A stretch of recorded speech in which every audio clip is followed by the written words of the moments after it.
Now, who rises to nominate Dan Carroll? I do. I'm going to come up here. Okay, that's fine. Sure.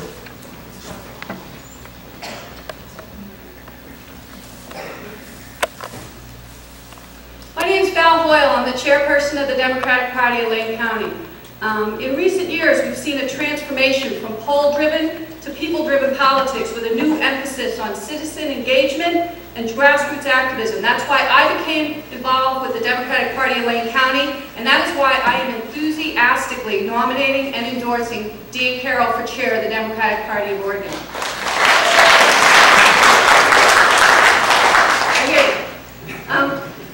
For 20 years, Dan has been a leader and innovator in politics. For 12 years in Oregon, the results speak for themselves. In helping Barbara Roberts' campaign get set up in 1990, making Gordon Smith cry when Ron Wyden came from behind to win in 1995, winning a local bond measure in Eugene to keep the schools open, and inspiring Portland to do the same, beating back anti-labor ballot measures and working with Tim Nesbitt and others, working on John Kitzhaber's re-election, advising Neil Pender and Jefferson Smith on strategic development, and supporting my efforts to revamp the Democratic Party of Lane County.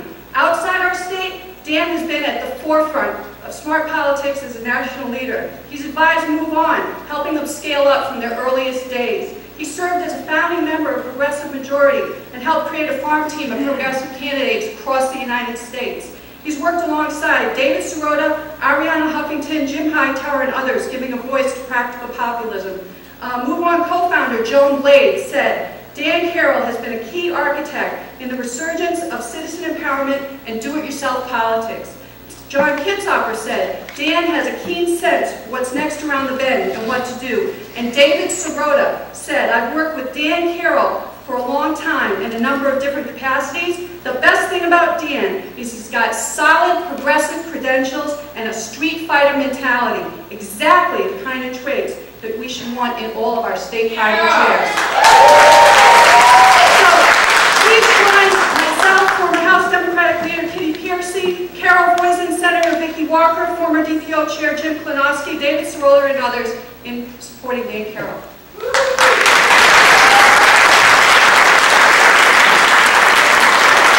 Mr. Carroll.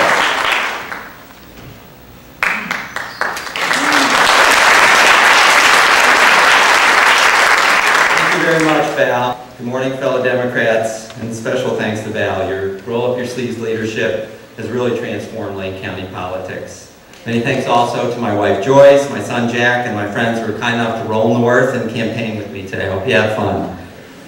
I'm running for chair because, like you, I care deeply about the Democratic Party and have devoted my life to it since my first campaign 30 years ago, Go Mo Utah.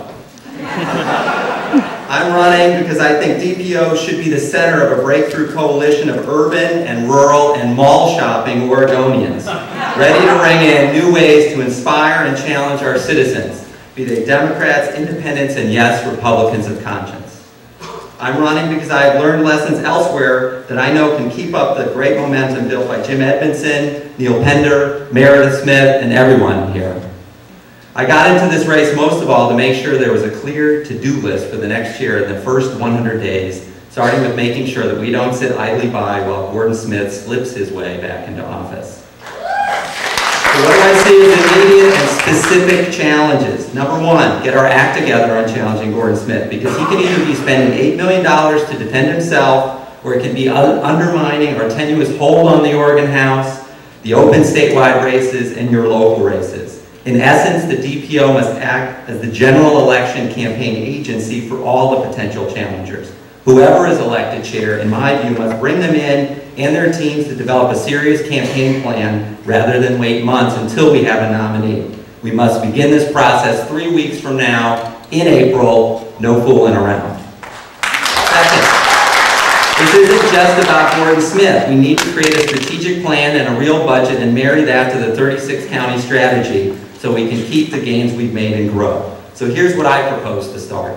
Back in 1989, when I was at the DNC, we had a mantra we used for 3 years. What does this phone call or meeting do to help elect a Democratic president in 1992? If the answer was no, it was a short call. I'd like to see the counties tell the DPO what their one goal is, To win a seat, add some capacity, get an office. Not that you wouldn't have other priorities, of course you will, but that one goal would be how we'd have a clear idea of what Marion County wanted and so on. And everyone from your PCPs to the DPO staff would know the score. From there, we get two-way accountability, up and down and up. We match these goals to a budget, and we have a strategic plan. Can we get this done by September? Absolutely. Would it be fun together to figure out the strategic goals? Absolutely. Is this kind of single-minded, goal-oriented discipline easy? Heck no. It will be a challenge for all of us to meet together.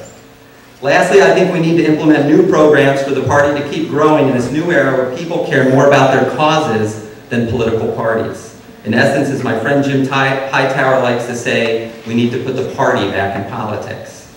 A few quick examples. We can and should find ways to partner with allied groups like Move On, improve our online capabilities and fundraising, and make sure that Oregon Democrats stands for progressive, smart, inclusive, and fun. Not a club that seems closed to a few. I'm also interested in how Democrats, wearing t-shirts if you will, can be out there doing community service and stream cleanups, being seen in the community, acting on our values, not just once every 2 years asking for votes. As I've worked in Oregon and around the country on my Apollo Alliance effort since 9/11, it's clear that Americans, no matter the politics, are excited about energy independence. The potential for wind, solar, wave energy, biofuels, and the money they offer to county coffers and in the pockets of farmers and ranchers can completely transform our politics. Think back to the New Deal, the 1930s, the REA, Roosevelt, investment in rural areas, and how this effort created 2 generations of rural and yellow dog Democrats who have now left us after the culture wars in Vietnam.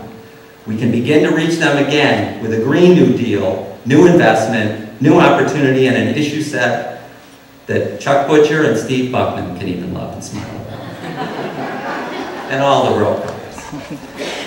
But let's go deeper. County commissioner races, water commissioner races, public utility district races. We can elect and create new local heroes who will be delivering clean energy in their community and delivering new Democratic votes in areas we can't yet imagine.